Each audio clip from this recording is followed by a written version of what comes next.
Take a look around you right now.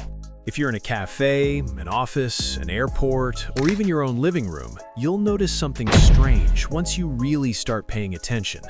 Almost everyone looks like they're slowly folding inward, heads drifting forward, shoulders curling toward the chest, spines rounding as if gravity is gradually reclaiming ownership of the human frame. It almost looks natural, but it isn't. Congratulations, the modern world has you evolving backwards. And the most dangerous part? You don't even notice it anymore. It has become your baseline, your neutral, your normal.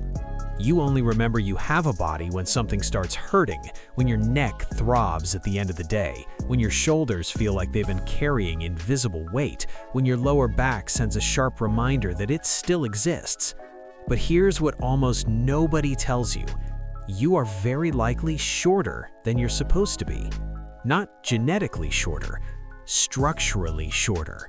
It's not age compressing you, it's not bad luck, it's not destiny, it's adaptation. And gravity is winning a slow, silent war against your structure. Your body is not lazy, it's not fragile, it's not malfunctioning, it's obedient. Your nervous system constantly scans your daily behavior and asks one simple question: what position does this human repeat the most? Whatever the answer is, that becomes your default design. Sit collapsed for 8 hours a day? Your system says, understood, this is our shape now. Lean your head forward toward a screen thousands of times? Understood, this is our new alignment. Over time, some muscles completely shut down. They go offline because they're no longer required. Others become overworked and tight because they're trying to hold everything together. And the imbalance becomes identity. The tight chest isn't random. The stiff neck isn't random. The lower back tension isn't random. It's structural compensation. But here's the good news, and this is where most people get it wrong. If your body adapted to collapse, it can adapt to expansion. If it learned how to fold, it can relearn how to stand. And when that shift happens, something powerful changes. You don't just look taller, you feel different. Your breathing deepens, your movements feel smoother, your energy stabilizes, your presence shifts. Because posture is not cosmetic, it's neurological. When you collapse your posture, your brain receives subtle signals associated with fatigue, stress, and withdrawal. When you expand your posture, your nervous system interprets stability, readiness, and control. That's why simply forcing your shoulders back never works. You can try to hold yourself rigid for a few minutes. Eventually, you'll get tired. Because real posture isn't about forcing, it's about balance. And here's something most people never realize. There's one overlooked area that decides whether you look confident or constantly exhausted. We'll get to that in a moment. But first, we need to undo the most obvious problem modern life creates: the forward pull. Think about how you spend your day: typing, scrolling, driving, holding a phone, leaning toward a laptop. Your arms live in front of your body, and when the arms live forward, the shoulders follow.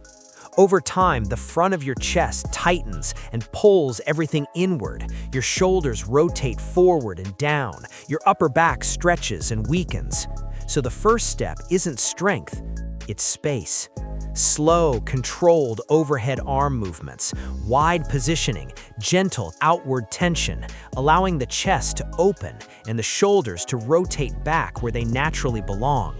No aggressive stretching, no forcing through pain, just controlled expansion.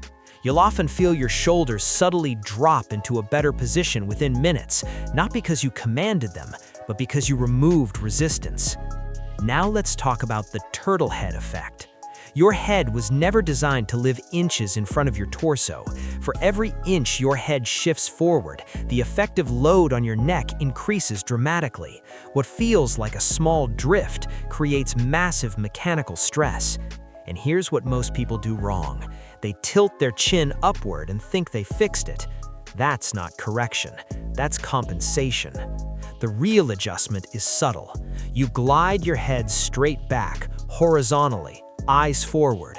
No nodding, no tilting. Just a calm, controlled slide backward. It feels strange at first, almost exaggerated. Good. That means you're activating deep, stabilizing muscles that have been asleep for years. When those muscles wake up, the pressure at the base of your skull begins to ease. Your neck tension reduces. Your head starts stacking properly over your spine again. Now here's the muscle group almost nobody trains correctly, the lower trapezius. These muscles sit in your mid-back and act like anchors for your shoulder blades.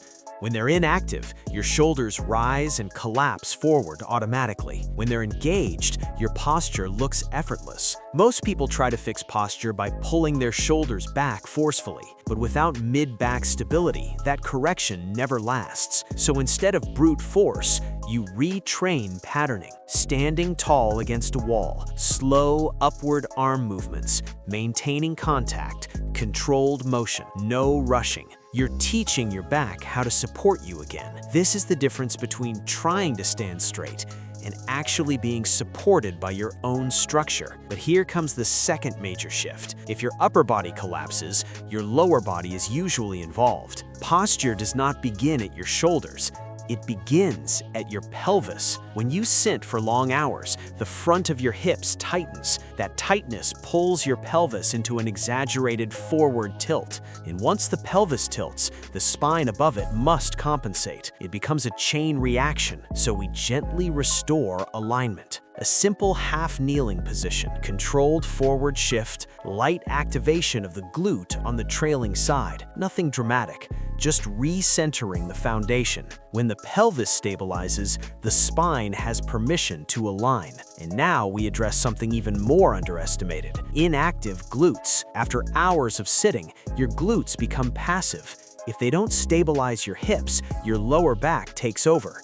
And your lower back was never meant to be the primary stabilizer for everything. So you reintroduce controlled hip lifts, slow, intentional, squeezing at the top, lowering with control. Not explosive, precise. You're redistributing responsibility inside your body. Strong glutes stabilize the pelvis.